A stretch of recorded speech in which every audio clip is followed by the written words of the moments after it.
अस्सलाम वालेकुम। उम्मीद करने तमाम पब्लिक खैर करे तो ठीक ठाक होता असा खैर करे तो ठीक ठाक है। अज अस एक थोड़े नवे विलाग में पेश करने पे तो सारी वीडियो को पूरा देखो तो लाइक कमेंट जरूर करे। सो अज का विलाग अस स्पेशली अपने वीवर को अपनी खेती यानी काश्तकारी यानी गंदम वगैरह जो भी फसल होंगे उन्हें बारे इंफॉर्मेशन देने कि उन्हें को पानी जरूरत होंगे तो थाको याद होती कि जिमें को तुसा डिठा होती पंजाब के अंदर 14 अगस्त को बहुत बड़ा सैलाब है जेरी वजह को सारी नहर का टूट फूट का शिकार थी जेरी वजह को सारे किसानों को बहुत बड़ा नुकसान थी यानी कि सारी नहर का नहीं ना सारी कोई फसल है ना कोई सारे ज़राए कोई सोर्सेज हैं यानी कि कोई वसाइल हैं तो ये वजह करके जरा माशाल्लाह किसानों को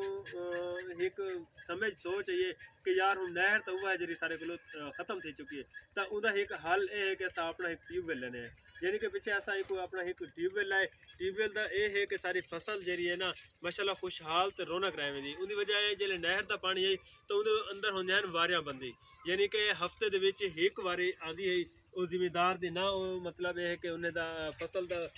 पानी पूरा थी ना कशे जी वजह को फसल की जी औसत है वो घट नहीं क्योंकि पानी उन्हें को पूरा नहीं लगता सब एक फायदा यह था कि असा अपने ट्यूबवेल के लाए तो असा ट्यूबवेल के नाल जो ही सारी फसल को यानी सारी कोई भी काश्त हो उनको पानी जरूरत होती असा अपना ट्यूबवेल चला के उन वेले फटाफट अपनी गंदम को या कोई भी यानी वन खेत है यानी कि किसी भी चीज़ की फसल है तो असा उनको पानी ला के अपना उनको यानी कि असा अपनी औसत की तरफ उनको बढ़ाने हैं यानी कि उनकी औसत की ग्रोथ बढ़ती है उनको पानी की प्यास की कमी कोई चीज़ नहीं आती तो माशाल्लाह ये सारा ट्यूबवेल है ऐसा तुसा डिठा हो असा ट्यूबवेल को बड़े अच्छे अंदाज न बड़ा खूबसूरत अंदाज न यानी कि असा एक बनाए अपने इस्तेमाल की खातर यानी कि सारी फसलों को पानी दी जा रहे पानी की कमी की खातर यानी कि अस अपने पानी प्रॉपर ला सको उसके नाल पिछे यह है कि चलो भी कुछ खूबसूरत लगे उन्हें वास्ते ये असा खाना बनाया जो तुसा डिठा हो पीटर बोर थोड़ी दूर है उत्तो को पैप खींचे से खाने तक उडो पीटर दूर पे उत्तो को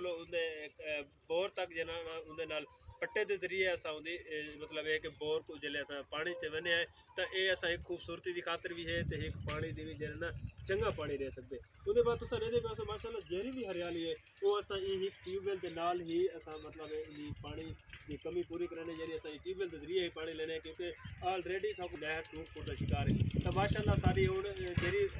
फसल नहर के पानी नाल औसत लेंदी है उतो डबल पानी यानी कि एक टाइम ते पानी लगता है और डबल औसत लेंदी है और दूजा कोई चीज़ की यानी कि पानी की कमी पूरी करने उनको पानी की कमी नहीं आती तो देखते पास माशाल्लाह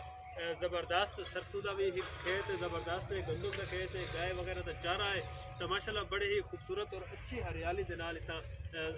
सारे कैमरे सारी वीडियो के अंदर नज़ारा करेंगे पे तो ज़बरदस्त तरीके मतलब है कि अपनी ट्यूबवेल के जरिए अपनी काश्तकारी यानी खेत को उगाने हैं तो माशाल्लाह क्योंकि सारा वीडियो बनाने का मकसद सिर्फ ये है कि जेरे भाई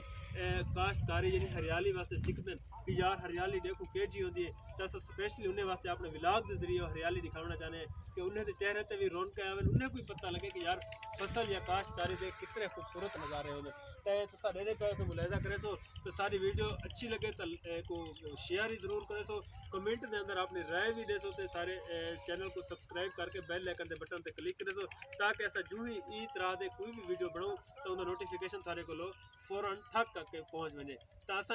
विलाग का इख्ताम करने तो मिलते हैं इंशाल्लाह नवे विलाग बाय बाय अल्लाह हाफिज़।